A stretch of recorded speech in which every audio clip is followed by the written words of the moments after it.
Hello friends, स्वागत है new Neha boutique पर। तो फ्रेंड्स, आज हम पैंट कटिंग करेंगे इस टॉपिक पर, कमर के हिसाब से आसन कैसे निकालें। और एक कमेंट आया हुआ कि नीचे से पैंट टाइट हो जाती है, तो किस तरह से हम पैंट की कटिंग करें। ये सारी चीज़ें आज हम इस पैंट में बताएंगे, किस तरह से हमने कमर निकालनी है और किस तरह से आसन निकालना है, और यहाँ से कितना लें जिससे हमारी पैंट टाइट न हो।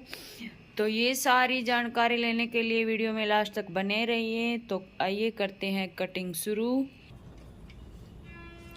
तो जी फ्रेंड्स, इस पैंट की लंबाई करेंगे 38, थाई रहेगी 24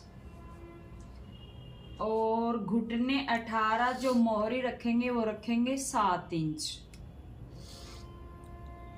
37 इंच। तो 37 इंच के हिसाब से यहाँ से कटिंग करेंगे। अब ये जो पट्टी है ये है कान निकालने की। जो कपड़ा ऊपर से कान का होता है उसको ये बड़े आराम से निकाल देता है। यहाँ से हमारा सीधी साइड हम कानी की साइड रखेंगे और यहाँ से निशान लगाते हुए जो कपड़ा कान का होता है उसको निकाल देंगे। अब कमर है 37, तो 37 का चौथा हिस्सा करेंगे। तो चौथा हिस्सा हमारा यहाँ पर आ गया 9.25। तो 9.25 पर यहाँ निशान लगा लेंगे। अब थोड़ा नजदीक से दिखा दियो जब ये निशान लगाऊं। 9.25 इंच पे हमने ये निशान लगा लिया और पैंट में हम 1.5 इंच लूजिंग के लिए लेंगे यहाँ पर। तो कोई भी पैंट आपने बनानी हो, किसी भी कमर की आपने बनानी हो, उसका चौथा हिस्सा करेंगे, उस पे निशान लगाएंगे, प्लस उसमें 1.5 इंच और ऐड करेंगे यहाँ पर। तो ये टोटल हो गया हमारा 11 इंच। तो 11 इंच यहाँ पर भी निशान लगा लेंगे। तो इस तरह से हम कमर की पैंट निकालेंगे, चाहे किसी भी साइज की पैंट हो, मेथड सेम रहेगा। अब ये जो निशान हमने यहाँ पर लगाया है उतना ही यहाँ पर लगा लेंगे और इस निशान को नीचे तक मिला लेंगे। अब ये आसन का क्रोच एरिया कैसे निकालेंगे। जैसे कमर का हिस्सा हमने यहाँ पर चौथा हिस्सा करके लगाया है 9.25 इंच पर। अब यहाँ तो हमने 1.5 इंच प्लस किया है। जब हम ये आसन निकालेंगे तो यहाँ हम करेंगे 1 इंच ऐड। तो इस तरह से हम आसन निकालेंगे, चाहे किसी भी साइज का पैंट हो, ऐसे ही आसन निकालेंगे। तो 9.25 में 1 इंच प्लस करेंगे तो यहाँ आ गया 10.25। तो 10.25 इंच पे निशान लगा लेंगे और इस निशान को हम सीधा कर लेंगे। अब ये जो क्रोच एरिया पे हम निशान लगाते हैं वो हम लगाएंगे थाई के हिसाब से। अब जैसे थाई है 24 इंच, तो यहाँ पर हम इस तरह से निशान लगाएंगे। जब ये वाला निशान लगेगा तो यहाँ से यहाँ तक हमारा 24 इंच तैयार होना चाहिए। पैंट का जो आगे का पार्ट है पैंट का, उसमें हम उतना ही कपड़ा रखेंगे जितना हमारा तैयार है, और जो मार्जिन रखेंगे वो जो पैंट का बैक पार्ट है उसमें रखेंगे। तो यहाँ पर हम निशान लगा लेंगे क्रोच एरिया का 2.5 इंच। तो ये 2.5 इंच हमने निशान लगाया है। अभी हम आपको इस पे निशान लगा करके फिर इसको माप के दिखाएंगे यहाँ से कितना आएगा। तो यहाँ से निशान लगाने के बाद एक बार जरूर से नाप करके चेक कर लें कि हमारी थाई प्रॉपर है या नहीं, वरना यहाँ से थाई टाइट हो जाएगी।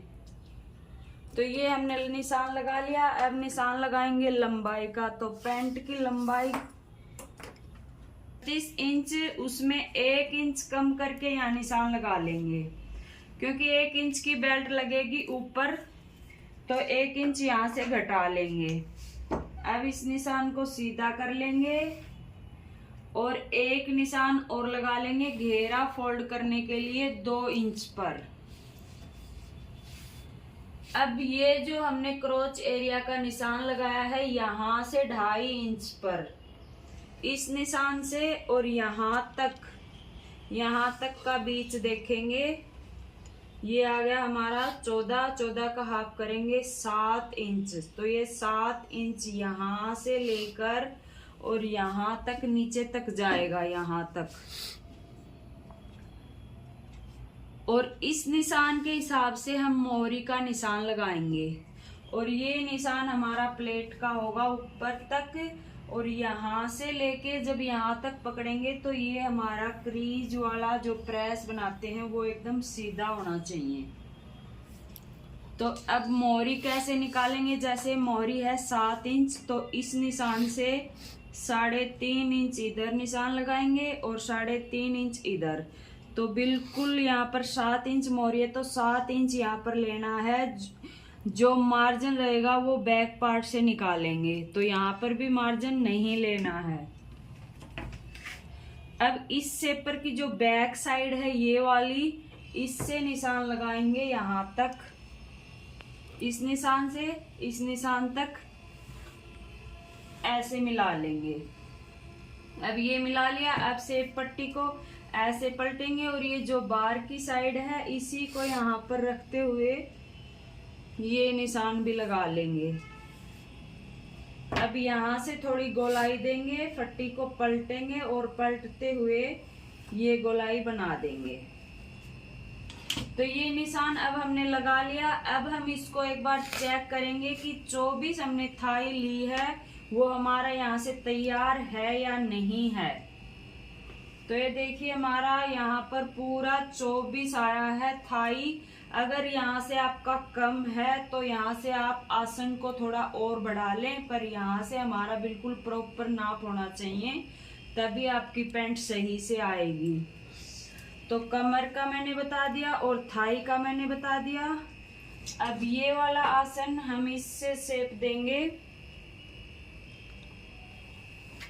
अगर ये शेप पट्टी आपके पास नहीं है तो यहाँ से आप 1.5 इंच पर निशान लगाते हुए इसकी गोलाई ऊपर तक बना लें।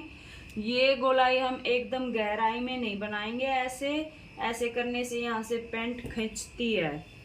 तो इसी निशान पर से कटिंग कर लेंगे। पार्ट कटिंग, तो बैक पार्ट कटिंग करने के लिए हमने कपड़े को सेट कर लिया है और इसके ऊपर जो हमने फ्रंट पार्ट कटिंग किया था उसको सेट कर लेंगे।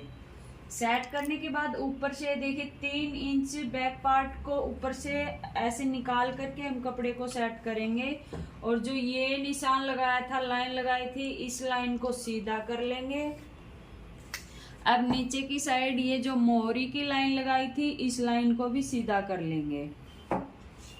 ठीक है। अब इसमें हमने कोई भी मार्जिन नहीं लिया था सिलाई का लूज रखने के लिए। अब जो मार्जिन लेंगे यहाँ पर लेंगे, तो यहाँ हम लगाएंगे 2.5 इंच पर निशान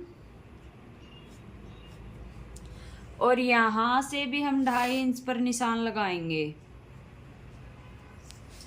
अब इन निशानों को आपस में मिला लेंगे।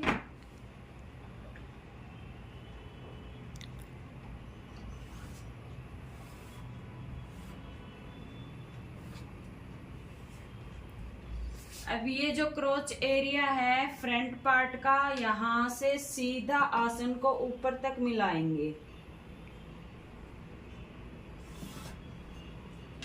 ऐसे मिला लिया। अब यहाँ से क्रोच एरिया का हम फिर से निशान लगाएंगे, जो बैक पार्ट का क्रोच एरिया है। और जो ये फ्रंट पार्ट है यहाँ तक इससे ऊपर लगाएंगे 2.5 या 3 इंच पर। अगर साइज हैवी है तो 3 इंच पर लगा लें, अगर साइज मीडियम है तो यहाँ 2.5 इंच पर निशान लगा लें। अब इस निशान को यहाँ तक मिला लेंगे इस शेप पट्टी की सहायता से। तो इस तरह से हम जो बैक पार्ट है उसका निशान लगा लेंगे। अगर टम्मी है, किसी महिला का आप पीस बना रहे हो और टम्मी ज्यादा है, तो यहाँ से जो आगे का पार्ट है उसमें से 1 इंच इस तरह से निशान लगा करके और आगे का पार्ट को डाउन कर सकते हैं, इस तरह से निशान लगा करके। तो इस तरह से हम पैंट को कटिंग करेंगे। तो बैक पार्ट को भी इसी तरह से कटिंग कर लेंगे। जहाँ पर हमने निशान लगाया है सेम उसी निशान से कटिंग करेंगे।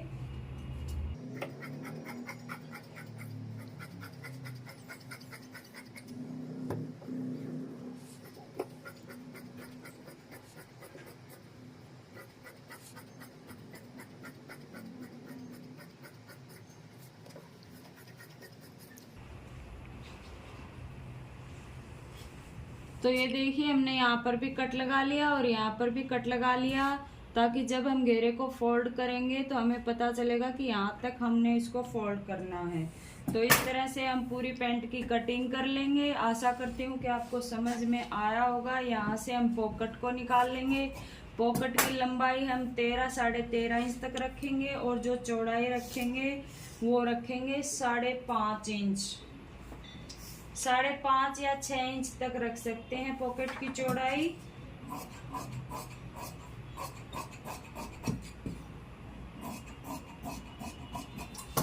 और ये जो कपड़ा हमारे पास बचा है इसमें से हम बेल्ट पट्टी निकालेंगे। बेल्ट पट्टी की जो चौड़ाई निकालेंगे वो अपने इलास्टिक के हिसाब से निकाल लेंगे और लंबाई निकालेंगे वो हम पैंट का जो ये ऊपर का सिरा है इसमें माप करके इससे ज़्यादा ही निकाल लेंगे, बाकी बाद में कटिंग कर देंगे लगाते समय।